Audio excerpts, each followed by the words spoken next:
got the studio. I don't know how to take this picture though, bro. Like, hold on. I got something on my beard. Ain't nothing. Okay, just got the studio. Oh, I'm sorry. I'm trying to do something.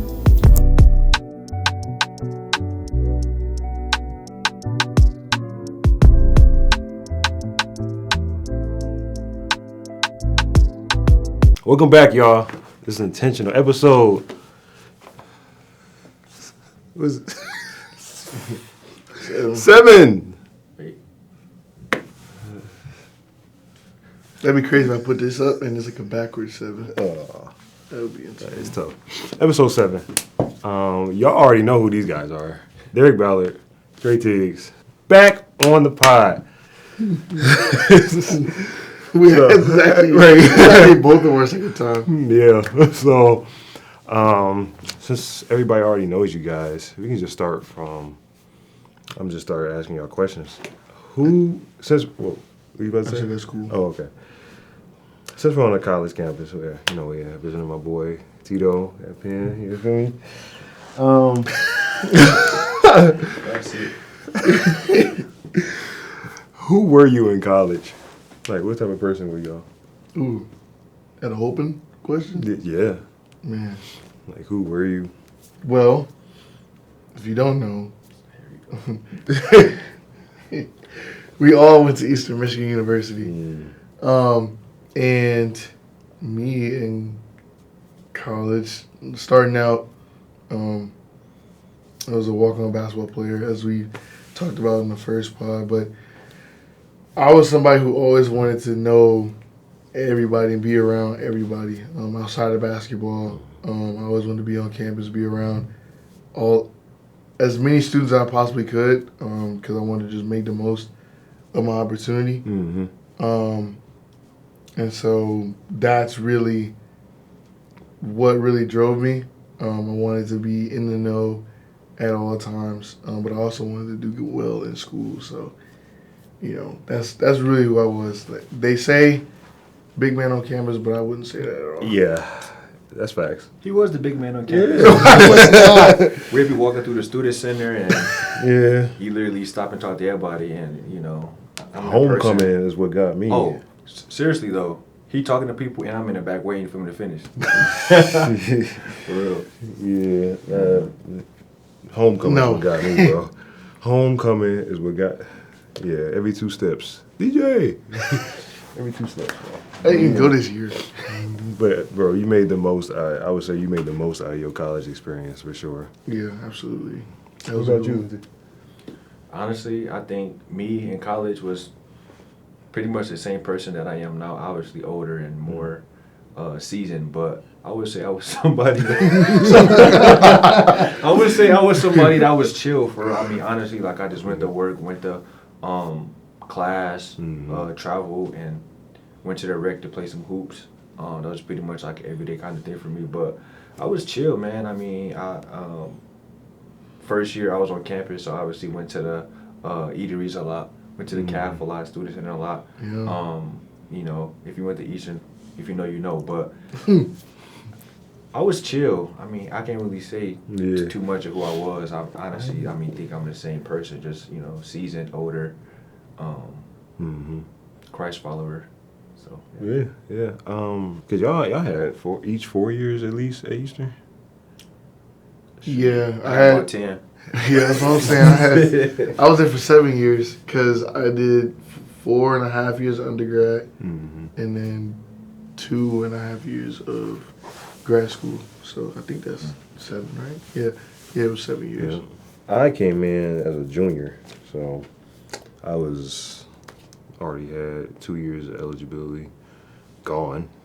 Had 2 years left. I was just focused, man. I was trying to,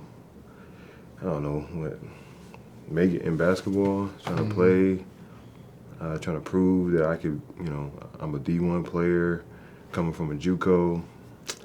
So I didn't go out. I didn't go to the eateries. I didn't go to many parties. I didn't do none of that stuff. Just kind of loner a little bit. But I'm glad I met you guys. I met you in women's basketball, and then DJ's my teammate. And I'm really glad I met you guys. Y'all really impacted and changed my life for the better. Same here. Yeah. That's kind of why we're here right now. Yeah. From college, who did you want to be?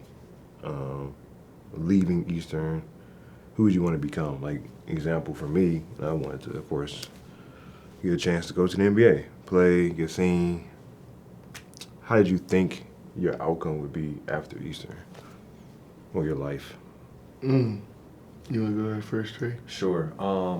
Me being somebody that played basketball from a young age, didn't play like in college, but I worked with, like the basketball team at Eastern, and I always tell myself I wanted to be a D1, like assistant coach. Worked as a manager, worked a year as a grad assistant, and then worked as a director of ops. And just my last stop working in basketball really taught me a lot about myself in the industry. And I always had a plan B when I got my master's degree, which was in higher education and student affairs. And I always tell myself, like, if plan A didn't work out, to work in basketball, then I got to fall back on something else. And my ultimate goal was to be a basketball coach. I mean, because I played it, and I love being around the game. So I always wanted to be a D1 basketball coach and just, be somebody that just impact others. Obviously, my time at Omaha, really made me want to do a career change, and from there, kind of got me into higher education. So, yeah, I mean, that's pretty much, I thought I was going to be the basketball coach. I thought I was going to be able to impact and do X's and O's and all that, but I'm able to impact in a different area, like in a different space. So that's pretty much who I thought I was going to be, but, God had other plans for me. Yep. Now you're here. For me, I wanted to going into college. I wanted to be an executive at Nike. I wanted to work in Oregon, going into college, and then going out of college. I wanted to. It's crazy. What? That you just said that. But go ahead. Why? Oregon.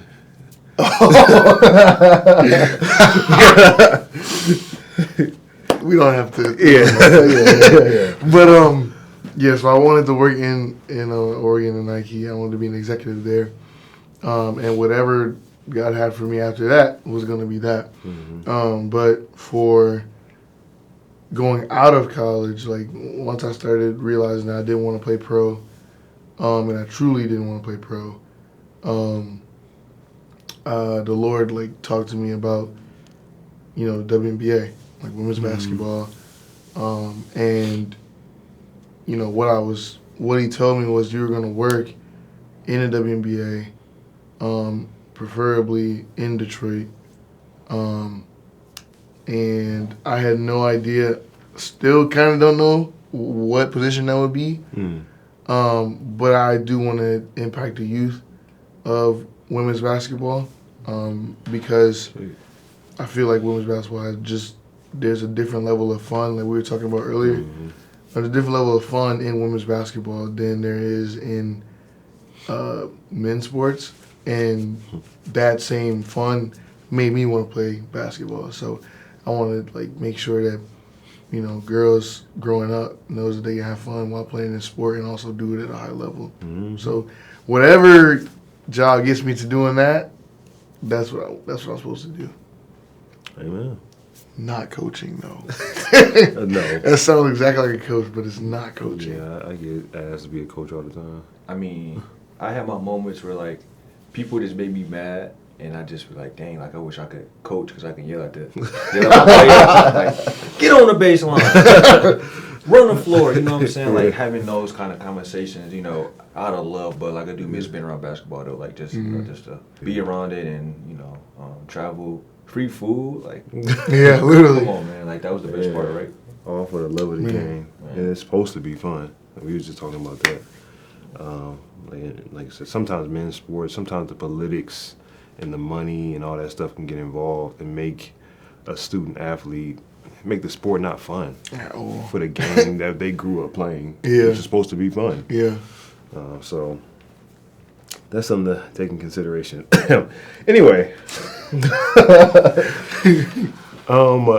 kind of switching topics. I was gonna talk about marriage a little bit.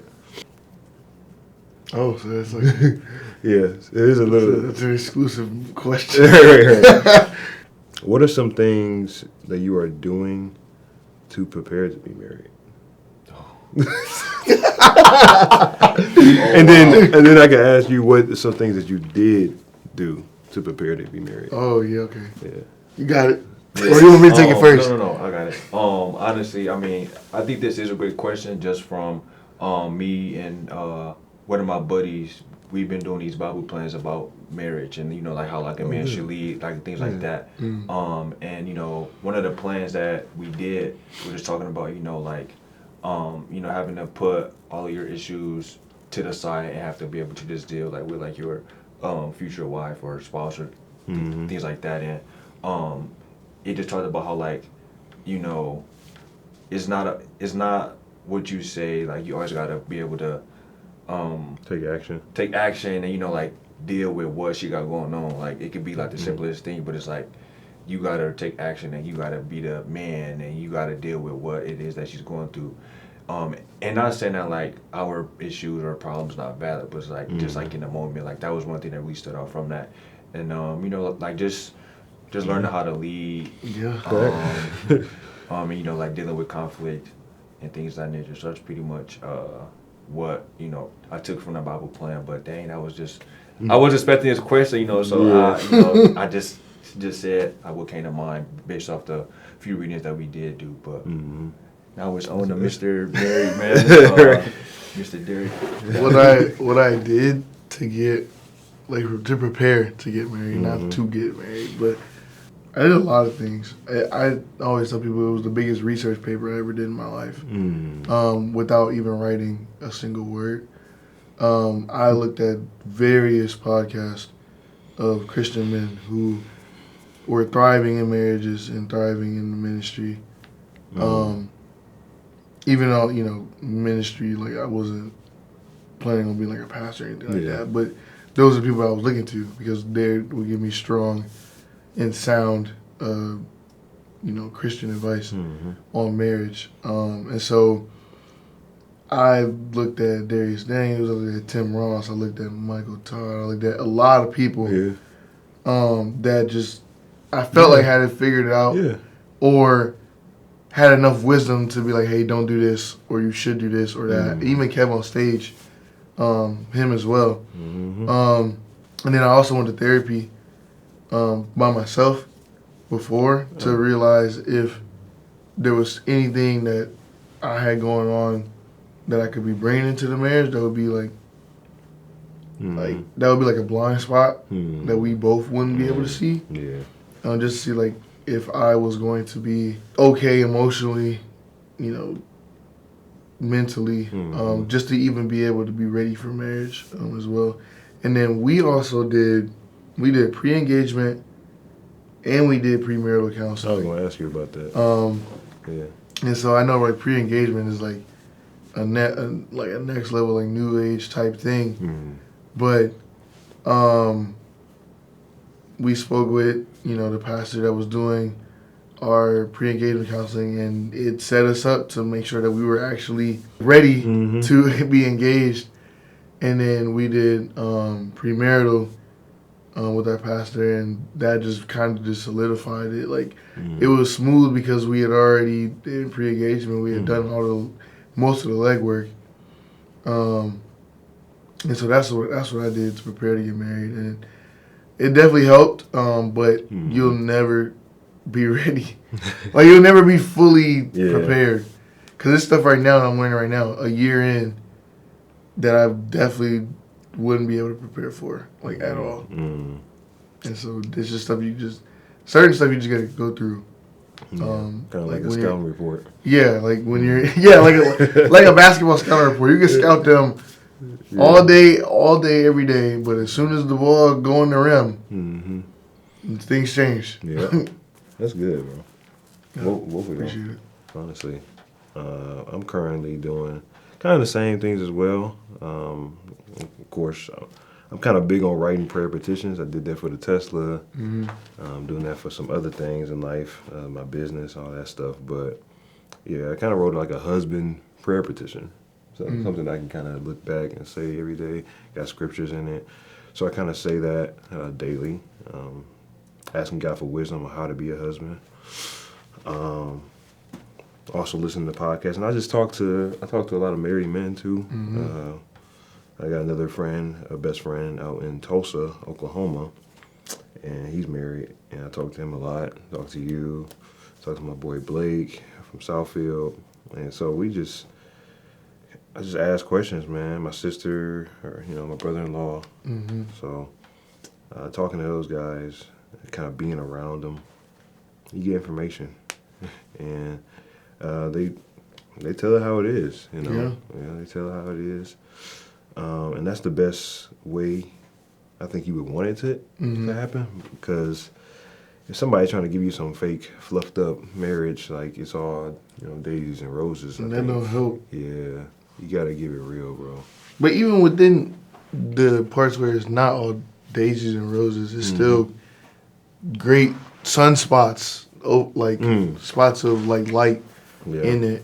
And it's just certain stuff that just like there are problems like specific to your person that nobody else just goes through, and so that's the stuff that you can't prepare for, because you don't know what your wife is going to look like, or in a year from now, or 3 years from now, or 5 years from now, what her life is going to be like compared to anybody else. So that's the stuff like that really is insane, honestly. How would you plan on keeping God like in the center of your marriage or future marriage? I can go first. I think Bible studies together could help, or praying together. Kind of making sure that our goals align with what He wants for us. Conversations about God, just kind of keeping Him in the forefront, talking about our dreams together and goals. And we can't do none of that without God. Yeah. So, of course, going to church together, I think that also helps. And just making sure that we are on the same playing field when it comes to faith. I know everybody has good and bad days. So when she's having a bad day, or when I'm having a bad day, kind of boost each other up, You can't just be, let each other just deflate. You see somebody's having a bad day, you see your spouse having a bad day, you speak faith, not fear. That's very important. Even no matter what the situation can look like. Yeah. And I think that's just a couple things that I could do to keep God in the forefront. What about one of y'all? Well, honestly, man, I mean, I would say, like you said, like Bible studies together, seeking wisdom from other couples, that's that has their relationship, like Christ-centered. First of all, she has to be like a woman of God, like if she's not, absolutely, then that's a whole other thing. But attending church, seeking wisdom, Bible studies together, like I think all of those things matter. And then just learning more about like their testimony, like their stories, and then just keeping Him just front and center. But definitely, like the Bible studies, the conversations like with other people, speaking to your pastor, like you mentioned, even like going to counseling. So yeah. But I love to hear Mr. Derek Ballard Jr. how him and his wife have kept things, kept God first throughout their time together. We try to keep it really practical. Sometimes, like with our jobs, the way we are, we don't have a lot of time just to sit down and do a Bible study and things like that. But we invite God into our space. We remind ourselves to keep Him in our space all the time. So when we're praying, we'll do that, right? And then we'll also do activities together. So like if we're doing like let's say bowling together or tennis or pickleball, like I'll make sure I say like, Lord, like I invite you to this place with my wife and allow no hurt, harm, danger, or sickness to come to us, and just give us wisdom throughout this day. And that helps us a lot. Helps us to remind ourselves that, we're doing everything with him and through him, because we do shift as well. And so when we're getting groceries, I'll invite the Lord and say, like, hey, Lord, like, I invite you to this shift that we're about to do. That's good. And then that always keeps us reminding ourselves of who's at the center and why we're doing everything that we're doing. And also, we have financial meetings every week. Yeah.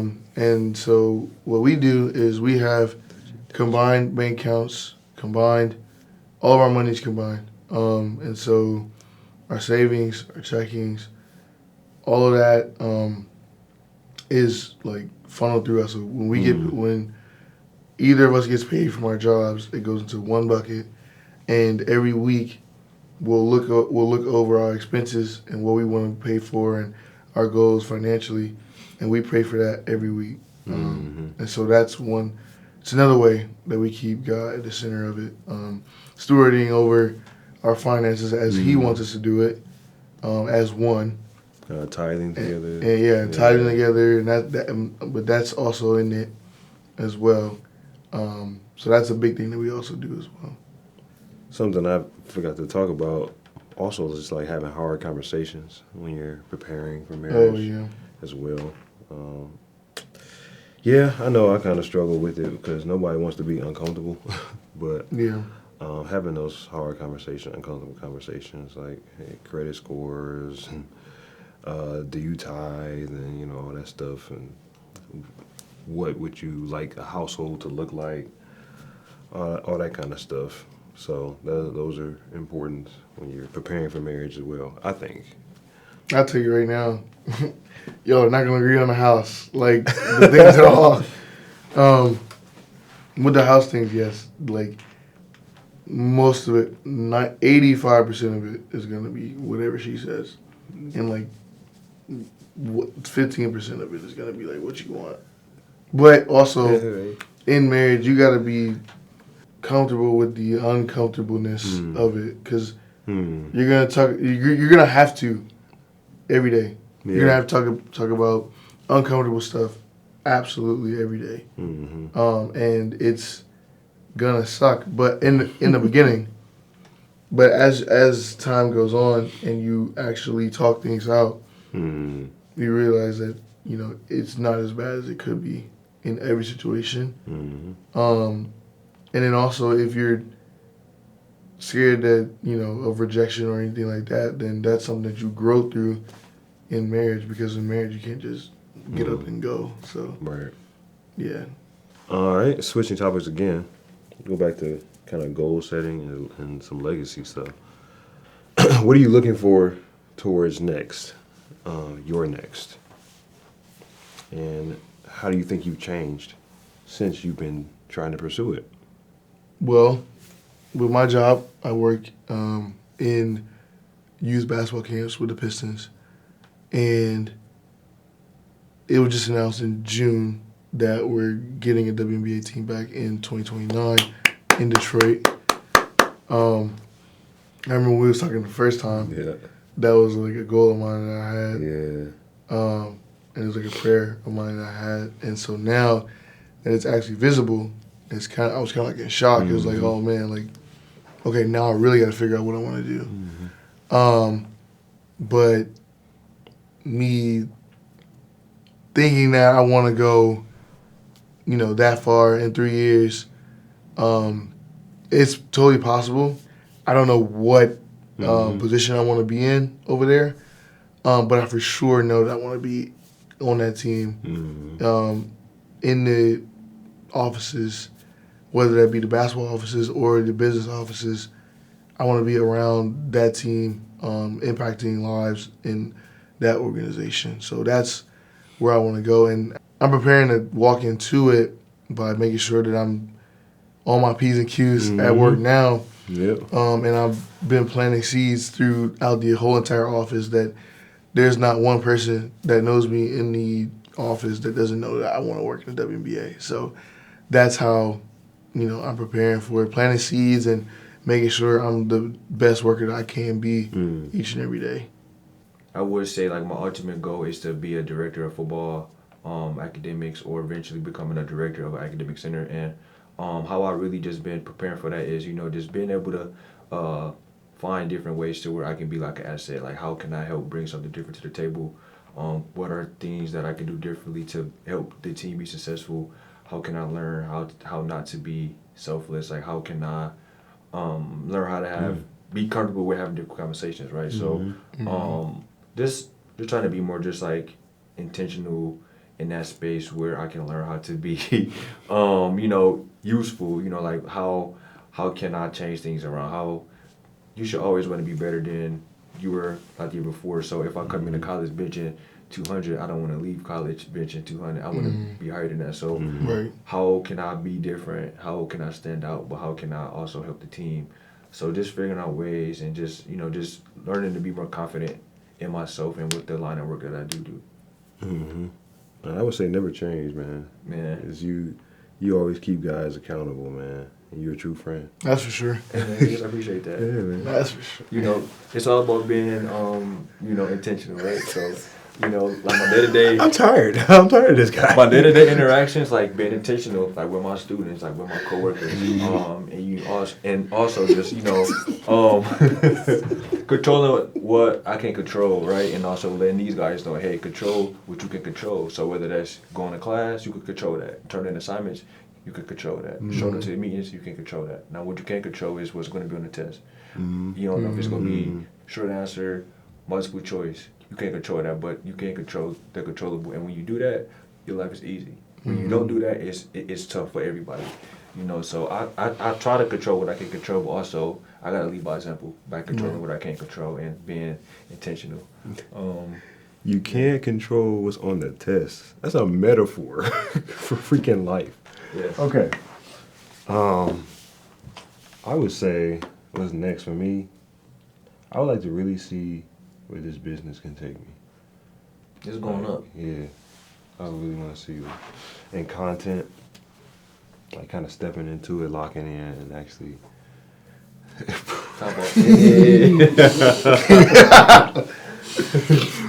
Because I never really like called myself a content creator. But, dude, why not? I just go for it. There's a lot of things I've been studying, knowing. Like, what am I pretending not to know? Yeah. I know a lot of things about this. I've done my own research, created videos, told stories, social media. We can really do this, man. So it's about like the mindset of believing and moving forward with that. So, yeah, I would like to see where content in this business can really take me, for sure. Okay, last question. Legacy. What does legacy mean to you? Like your own definition. And what do you want yours to look like? Legacy is basically, it's kind of like your reputation when you're not there. It's like your reputation when you're not. It could be, down the line later on in life, but it's really just how you're remembered.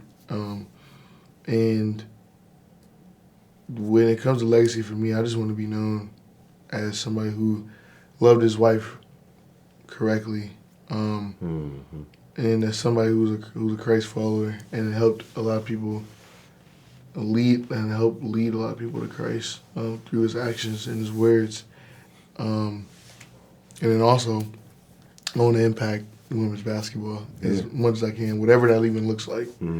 I want to give back to that game because it gave so much hope and so much light to me. So I want to put like a lot into it so that people know me as somebody who really impacted a lot of women and a lot of girls in that game. So that's really what Amen, I want to man. do. Yeah. Hey man, I will say that you are impacting those that you are around. Just think about when I first met you, and just think about like your time in college. Like, so many people supported you as a person. Like they showed up to your games. Like everybody loves you. Like, Yeah. and you know that. But Yeah. like, I think the legacy has already started. You just gotta continue to grow that. Yeah. Like everybody know DJ as loving, outgoing, funny, like a Jesus follower. Like loved his wife, loved his people, like loves his friends, no Yeah. doubt, because you have like 30, 40 freaking friends, right? So, you know what I'm saying? Like, the legacy been started, but you just got to keep growing that. And Yeah. again, like, your impact on the game, your impact on people, like, that's growing. So, you know, when you do get into this women's basketball space, like, it just going to keep growing. So, you know what I'm saying? Like, it's already there. It's just going to keep growing and growing. And then, you know, the more that we hang around you, we were like, dang, bro, like, we got to wait 10 minutes to get our friend back because he's speaking every freaking month. So, you know, you go into the WNBA, like, All-Star games, like, start going to the Final Four, things of that nature. Yeah. Build your network, build your brand. And then from there, it's like, DJ then met freaking Skylar Dickens. Like, Skylar Dickens, they introduced him to Candace Parker. Candace Parker, they introduced him to Paige Bakers. Like, you just never know, you know, just taking a leap of faith, going somewhere that you don't want to go, or going somewhere that you do want to go, but you just take that step like, okay, like, God know, right now, it's probably not my time to go, but I'm going to just take that step anyway. You know what I'm saying? So I think it's, again, my favorite word of the day is intentional. Just being, you know, like, intentional, like, with a purpose. And, you know, just, like, putting stuff out there. Like, you have the personality, like, the brains to do it, but, like, you just got to take the vision and just take off with it. Like, you know what you want to do, but you haven't taken it there yet. Yeah. And you know that. So just keep praying about it. Dude, but I can say the same for me. Yeah. I appreciate that, though, Trey. I really do. Yeah, bro. Yeah. Absolutely right. I would say also that you are known for doing the right thing. Yeah. This goes back to Eastern, as long as I know you. I come back to Southfield too. Well, nah, in high school Except for keeping that I was chair. not known for doing the right thing, but in college I made sure I did, for sure. Yeah. Except for keeping that chair. That's the wrong thing to do. Okay. Wait, what? For those who don't know, I have my old South Lathrop, like one of the bench chairs, because when our school merged, like I was able to retain one, and I've had it since, and it's my oh my gosh, my 10 years next year. So, I've Did you go to your 10-year reunion? I ain't go to mine. So I will have had that chair for 10 years, and every time he comes to my house, he always says something about it. Wait, your parents' house or like home? No, my home. I never seen this chair. It's the red chair that's in the house. I don't bring it out a lot. Was it Ypsilanti, like at the apartment? Yes, it was. No, where? It was in the corner. It was always in the corner. It was never. I never took it out. Corner where? Corner in my apartment, in my bedroom. Yeah, I remember seeing it there, too. Dang. Yeah. When you see it, you'll be like, "Oh yeah, I remember." No, because I like remember things, and I don't remember this. I never even heard about this chair. Because I didn't say anything about it. It's just something I always had. That's true. It'll be in my man cave in my house. Whatever, DJ. All right, Trey, man. You. What is legacy, and then what do you want your legacy to be? Yeah. Thank you. My dog. When it comes to legacy and like what like truly like comes to mind is just, you know, what will you go down as being remembered for? And I think when I think of it, I think, you know, where my purpose is to be like intentional, but also I want to be. I'm sorry. Like what kind of shit? Okay, hold on. Wait. All right, wait. We don't want it over. If somebody was trying to guess how many times we would say intentional on this pod, bing, bing, they would hit their bingo card. They would hit every single bingo card. Yeah, that's on me. But all right, retake. What I want to be remembered as is, you know, somebody that went down for others, somebody that always put his foot on the line for other people, somebody that cares about people, you know, because Jesus put us on this earth to, you know, fight for others and care for people just like he did for us. So, you know, I just want to be remembered as, you know, Tre fought for all his friends, Tre fought for strangers, Tre fought for anybody. And I think, you know, that's kind of what my repetition is right now is he's caring, loving, outgoing. He loves his people and he loves Jesus. And I just want to continue that, you know, so that when, you know, I don't even want to say this, but, you know, whenever the time comes, you know, you know, somebody that people is talking highly about, positive about. Absolutely. I do that right now. I do it all the time. Facts. I talk about you do that for everybody. I talk about you all the time, man. Really? Yeah, as a caring person. Oh man, thanks. You know, I appreciate that. Yo. But yeah, again though, like I love everybody. Like I love people, and again, like we talked about this on the last podcast, but like my mom was someone who was like that, and like that kind of just rubbed off on me. Like putting others first. She put others first a lot of times, and I think that just rubbed off on me to want to just be the same way. So just being able, you know, to lead this earth knowing that I impacted people and, you know, help people get to where they wanted to be. So. Yeah. Thanks, bro. I appreciate you, man. Do you really? I do. God, this is like silly Sally.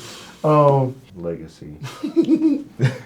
It's what is your impact that you leave on this earth? Did you do what you were supposed to do or were called to do? If not, why not? I believe God. We get to heaven, and God's gonna ask us, "Why didn't you do what I asked you to do?" And I can't go out like, bro. Clonking. Bro. I can't.